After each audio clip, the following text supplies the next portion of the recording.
Bonjour tout le monde, c'est Jordan, on se retrouve pour creuser un trou dans une feuille, ou un post-it. J'ai fait la vidéo en accéléré il y a quelques jours, mais sans explication, donc les voilà. Tout d'abord, on va tracer un trapèze. Le côté d'en haut sera plus petit, il faut qu'on arrive à créer ce rectangle avec une perspective, un peu comme si on était sur un plongeoir d'une piscine. Du coup, on a une impression de distance entre le bord de devant et celui de derrière qui est plus petit, donc plus éloigné. Maintenant, la technique va être simple, c'est de créer la surface fissurée en se basant sur notre piscine. Je commence dans l'angle en bas à gauche. Et je ressors un peu du trapèze en faisant un pic. Il faut que ça termine pointu. À chaque fois qu'on va sortir de notre rectangle de départ, on termine toujours les tracés en pic. Pareil pour le côté droit. Au passage, j'ai mis les petites flèches juste pour montrer qu'un coup ça rentre et un coup ça sort. On n'est pas obligé de faire beaucoup de pics pour que la fissure soit détaillée. Je vais quand même en rajouter une de plus parce que j'ai l'impression que le fond est un peu vide. Voilà. Au passage, ça ressemble à un éclair. Alors vous n'êtes pas obligé de refaire précisément les mêmes bords. Maintenant, je vais ajouter des traits qui représenteront des fissures supplémentaires ou la continuité des pics qui vont fissurer le sol, d'où l'intérêt d'avoir placé les pics.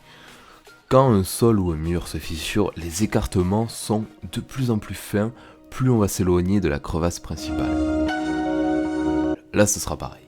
J'hésite pas à en placer un peu partout, ça rendra l'illusion plus réaliste sur la fin.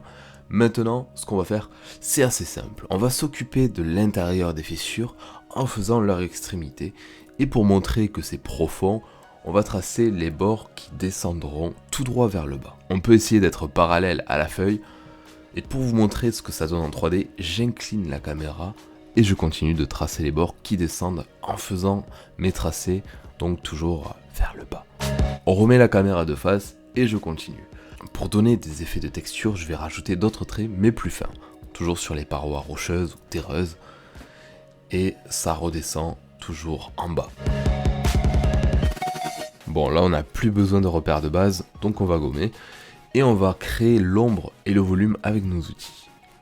Je repasse tous les contours principaux en noir.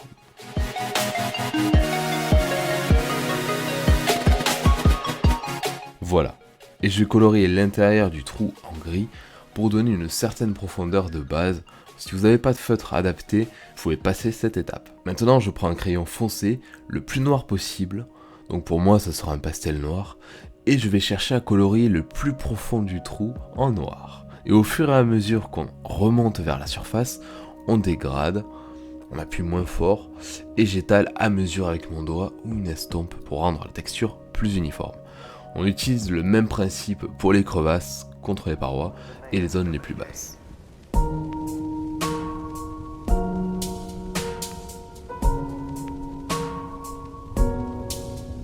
On peut aussi se dire que la lumière provient de gauche, donc l'ombre sera plus présente sur les parois de gauche, alors que celles de droite seront plus touchées par la lumière.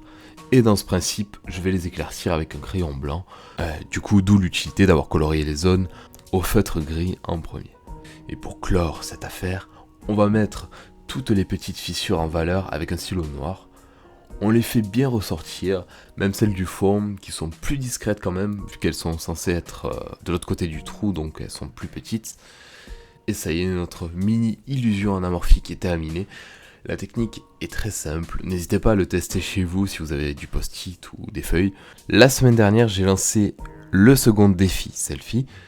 Donc j'ai recueilli tous vos selfies, ça y est. Cette fois, vous avez été quand même 2 fois plus nombreux à participer. Alors du coup, le montage sera un peu plus long. Mais la vidéo sera pour ce week-end, donc ça va. J'ai hâte de vous montrer ça. J'ai reçu des choses vraiment... non, je vais rien vous dire, vous verrez. Sur ce, merci d'avoir suivi le tuto. On se retrouve ce week-end. Alors bon week-end et à la prochaine.